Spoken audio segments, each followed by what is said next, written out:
अजित पवारांच्या धाकट्या लेकाच्या लग्नाची चर्चा सध्या सगळीकडेच होतीये। हे लग्न कुठे होणार, कोणाशी होणार आणि किती लोक या लग्नासाठी येणार, या सगळ्याबद्दल सविस्तररित्या आपण या आधीच्या व्हिडिओमध्ये बोललो आहोत। तो व्हिडिओ तुम्ही चॅनलवर नक्की बघा। मात्र आता मी बोलतेय ते म्हणजे अजित पवार यांच्या लेकाच्या लग्नाला त्यांच्याच पवार कुटुंबातील कुणीही येणार नसल्याचं समोर आलंय। हो, पवार कुटुंब जे राज्यासह देशातील अनेकांसाठी आदर्श कुटुंब होतं, त्यांच्यातच आता दुरावा असल्याचं दिसतंय। कारण अगदी सुप्रिया सुळेंपासून ते शरद पवारांपर्यंत कुणीही पवार सदस्य जय पवारांच्या लग्नाला जात नाहीये। यामागे काय कारण आहे आणि असं नेमकं काय झालंय ज्यामुळे इतकी फूट पवार कुटुंबामध्ये पडलीये?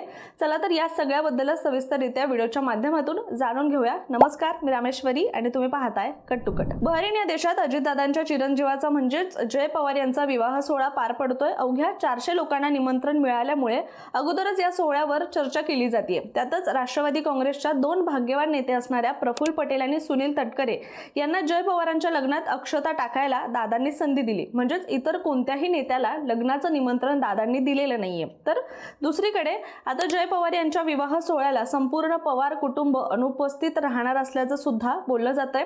जय पवार यांच्या लग्नाला पवार कुटुंबातले सगळ्यात मोठे आणि मुख्य सदस्य खुद्द शरद पवार हे जाणार नाहीयेत। शरद पवार यांच्यामुळेच आज अजित पवार महाराष्ट्राला माहीत आहेत किंवा त्यांच्यामुळे आपण आज घडलो असं अजित पवार वारंवार सांगत असतात। पण आता शरद पवार लग्नाला उपस्थित राहणार नसल्यामुळे याची चर्चा होतीये। शिवाय त्यांच्या पत्नी प्रतिभा पवार यांनी सुद्धा लग्नाकडे पाठ फिरवली आहे। त्याचबरोबर जय पवारांच्या आत्या आणि अजयदादांच्या बहीण सुप्रिया सुळे सुद्धा लग्नाला जाणार नाहीयेत। संसदेचं अधिवेशन असल्यामुळे लग्नाला जाणार नाही असं कारण लग्नाला न जाण्याचं त्यांनी दिलेलं आहे। मात्र तसं पाहिलं तर याआधी सुद्धा कामाचं कारण देऊन दादा सुप्रिया सुळे यांच्याकडे राखी बांधून घ्यायला गेले नाहीत आणि सुप्रिया सुळे यांचं लग्नाला न जाणं हे कुठेतरी गडबड असल्याचं सुद्धा आता लोक म्हणू लागलेत। कारण निवडणुकात तोंडावर असताना प्रचार न करता सुप्रिया सुळे या युगेंद्र पवारांच्या लग्नात दिसल्या होत्या, पण आता त्या जय पवारांच्या लग्नात दिसणार नाहीयेत। मात्र या सगळ्यात अजून एक महत्त्वाचं नाव म्हणजे अजित पवार यांचे सख्खे लहान भाऊ असलेले श्रीनिवास पवार हे देखील जय पवार यांच्या विवाह सोहळ्यासाठी बहरीनला जाणार नाहीयेत।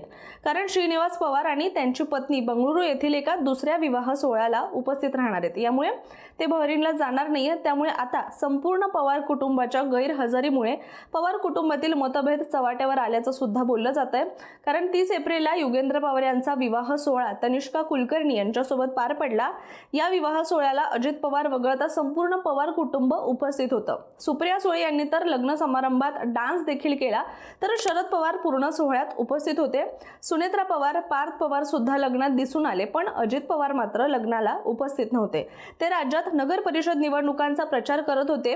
एकीकडे युगेंद्र पवार यांच्या लग्नात सर्वजण हजेरी लावताना दिसले होते, पण दुसरीकडे अजित पवारांच्या लेकाच्या लग्नाला फक्त 400 जण निमंत्रित असूनही महत्त्वाचे सदस्य लग्नाला जात नसल्यामुळे अनेक चर्चा रंगू लागल्यात। महत्त्वाचं म्हणजे युगेंद्र पवार यांनी बारामती विधानसभा मतदारसंघातून अजित पवारांना आव्हान देण्याची तयारी दर्शवल्यामुळे अजित पवारांनी जाणून बुजून लग्नाला दांडी मारल्याची चर्चा त्यावेळी राजकीय वर्तुळात झाली होती।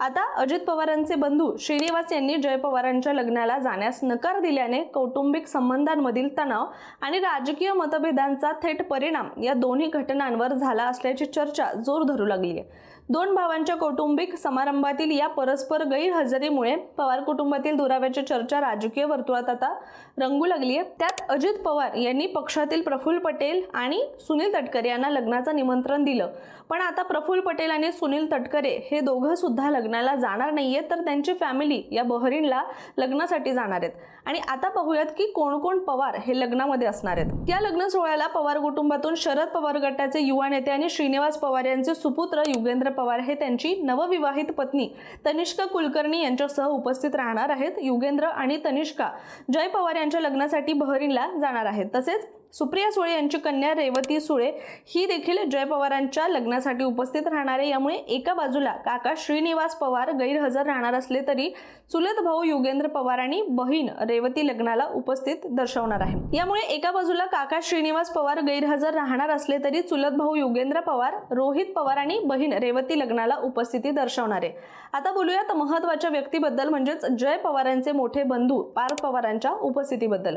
कारण मुंडवा जमीन घोटाळ्यात पार्थ पार्थ पवार यांचा सहभाग असल्याची चर्चा होती। शीतल तेजवानी, पार्थ पवार यांची अमेडिया कंपनी आणि दिग्विजय पाटील यांची नावे समोर आली आहेत। याच प्रकरणात आधीच शीतल तेजवानी हिला अटक झाली। दुसरीकडे दिग्विजय पाटील यांची चौकशी सुरू आहे। चौकशी दरम्यान पाटील यांनी गरज भासल्यास मी पुन्हा उपस्थित राहील, मला परदेशात जय पवार यांच्या लग्नाला जायचं असल्याने लग्नावरून परत आल्यानंतर मी पुन्हा चौकशीसाठी येईन असंही आश्वासन दिलं।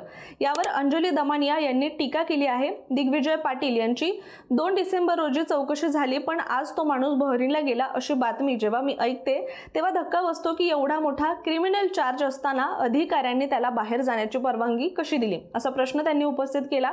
त्याचबरोबर सदर प्रकरणी चौकशी सुरू असताना पार्थ पवार बहरीनला गेले अशी माहिती मिळते असल्याचं सांगत ही अतिशय धक्कादायक बाब असल्याचं दमानिया म्हणाल्या। इतक्या मोठ्या गुन्ह्यात नाव असताना अशा व्यक्तीला बाहेर जाण्याची परवानगी कशी मिळते? त्याला बहरीनला सेटल करतील, भारतात आणणारच नाहीत आणि यापुढील चौकशी सगळी होणारच नाही अशी परिस्थिती आहे का, असं असंख्य प्रश्न पडतात असं म्हणत दमानिया यांनी परिस्थितीवर संताप व्यक्त केलाय।